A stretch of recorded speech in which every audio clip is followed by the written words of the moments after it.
Next topic આવે છે what is sub system. A sub system is a system within a system. System can be composed of number of subsystem.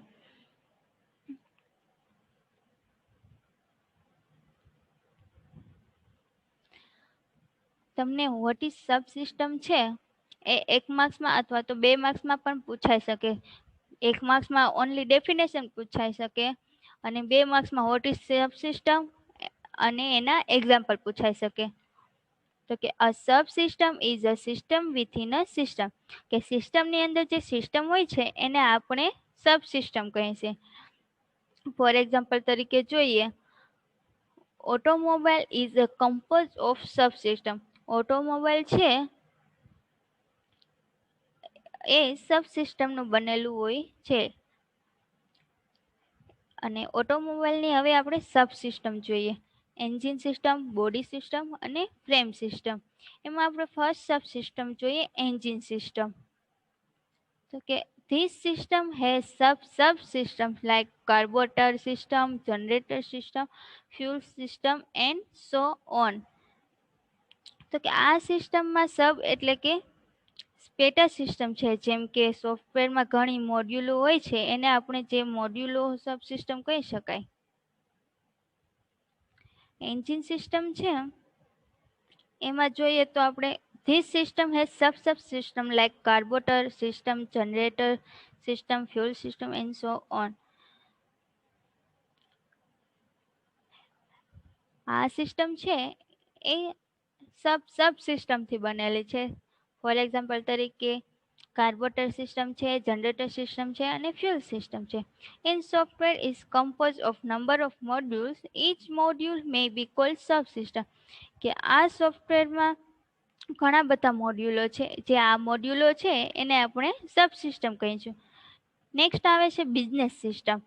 તમને business સિસ્ટમની definition 2 માર્ક્સમાં પૂછાઈ શકે અથવા તો business સિસ્ટમનો જે આખો ટોપિક છે એ 3 માર્ક્સ અથવા તો 5 માર્ક્સમાં પણ પૂછાઈ શકે અને ડેફિનેશન 1 અથવા તો 2 માર્ક્સમાં પૂછાઈ શકે. એમાં આપણે ફર્સ્ટ હવે ડેફિનેશન જોઈએ. A methodical procedure or process that is used as a delivery mechanism for providing specific goods or services to customer. એક પદ્ધતિસરની એવી પ્રક્રિયા કે જેમાં ગ્રાહકોને વિશિષ્ટ માલ અથવા તો સેવાઓ પ્રદાન કરવા માટેના વિતરણ પદ્ધતિ તરીકે કહેવાય છે.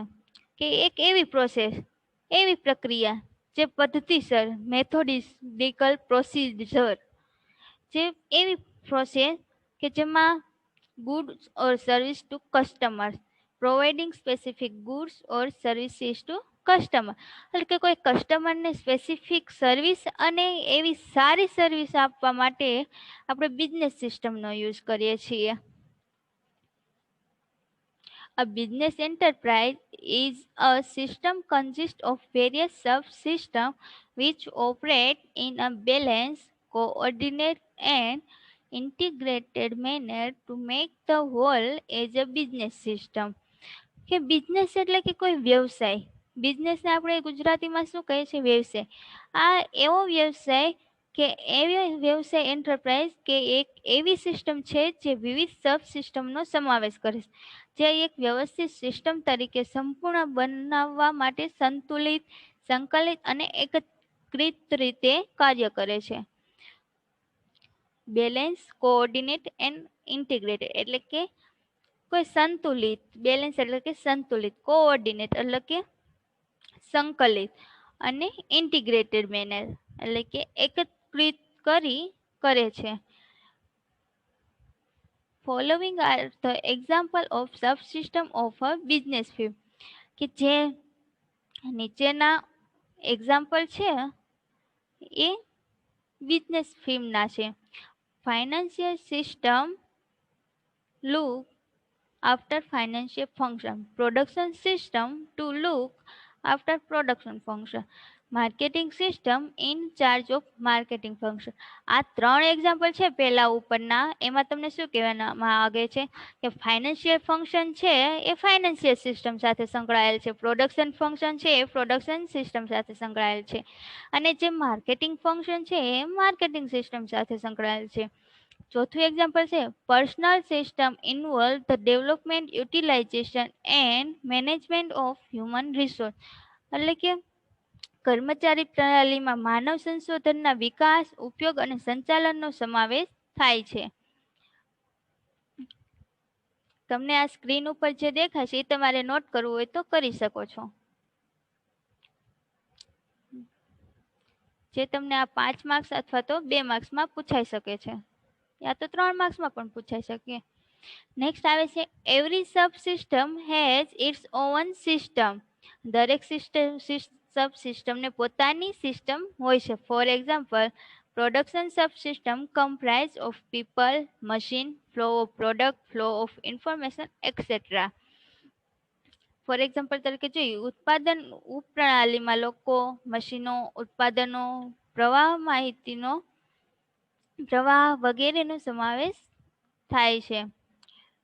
Marketing subsystem comprise of the product, price, production and distribution. Marketing સબસિસ્ટમમાં ઉત્પાદન, ભાવ, ઉત્પાદન અને વિતરણનો સમાવેશ થાય છે. નેક્સ્ટ આવે છે on this basic of a business system may be presented as follow. વ્યવસાયના આધારે એટલે કે બિઝનેસના આધારે સિસ્ટમ નીચે મુજબ રજૂ કરી શકાય છે.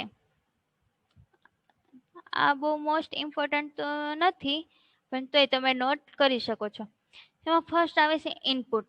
Consist of human and non human resource like money, material, equipment and information. આપણે આગળ પણ આ 3 ટોપિક વિશે વાત કરી ચૂક્યા છીએ.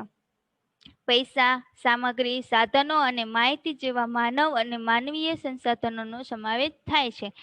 એમાં ઇનપુટમાં સેકન્ડ આવે છે processing. Consist of production, finance, personal, marketing, processing of information. કે ઉત્પાદન, નાણાં, કર્મચારીઓ, માર્કેટિંગ, માહિતીની પ્રક્રિયાનો સમાવેશ પ્રોસેસિંગમાં થાય છે. નેક્સ્ટ આવે છે output. Consist of good and services, compensation to owners and employees, meeting societies expenditure. કે સારી સેવાઓનો સમાવેશ થાય છે આઉટપુટમાં. માલિકો અને કર્મચારીઓને વળતર, સમાજોના ખર્ચને પહોંચી વળવું, એ બધી જે ઇન્ફોર્મેશન છે એ બધી આઉટપુટ તરીકે આવે છે. લાસ્ટ આવે છે feedback. After feedback it result is not acceptable then exists the resource like better machinery and better management. કે ફીડબેકમાં શું આવે છે, ફીડબેક પછી જો પરિણામ સ્વીકાર્ય નથી તો પછી સ્ત્રોતોને વ્યવસ્થિત કરો, જેમ કે વધુ સારી મશીનરી અને વધુ સારું સંચાલન. આપણે કોઈ એપ્લિકેશન ડાઉનલોડ કરીએ છીએ અથવા તો કોઈ બીજી એપ છે એ પ્લે સ્ટોરમાંથી ડાઉનલોડ કરીએ છીએ, તો એમાં તમારી પાસેથી તમારા ફીડબેક માગે છે કે આ તમને અમારી એપ્લિકેશન છે એ ગમી કે એમાં હજી સુધારા કરવા પડે એમ છે, એના માટેની feedback. Above all, parts or components must be closely coordinated and properly integrated so that the entire system is a unified whole and it can accomplish common objective as per plan. કે ઉપરના જે ભાગો અથવા ઘટકો છે, ઉપરના જે component છે નજીકથી સંકલિત અને યોગ્ય રીતે એકીકૃત હોવા આવશ્યક છે, જેથી સમગ્ર સિસ્ટમ એકીકૃત સંપૂર્ણ હોય અને તે યોજના મુજબ સામાન્ય ઉદ્દેશ કરી શકાય. એટલે શું કહેવા માંગે છે તો કે ઉપરના જેટલા કમ્પોનન્ટ છે ઇનપુટ, પ્રોસેસિંગ, આઉટપુટ ને ફીડબેક જે એકીકૃત હોવા આવશ્યક છે, જેથી સમગ્ર સિસ્ટમ છે એ એકીકૃત સંપૂર્ણ હોય અને તે યોજના મુજબ સામાન્ય ઉદ્દેશથી સિદ્ધ કરી શકાય. નેક્સ્ટ ટોપિક આવે છે તમારો ઇન્ફોર્મેશન સિસ્ટમ, જે આપણે આવતા વિડીયોમાં જોશું.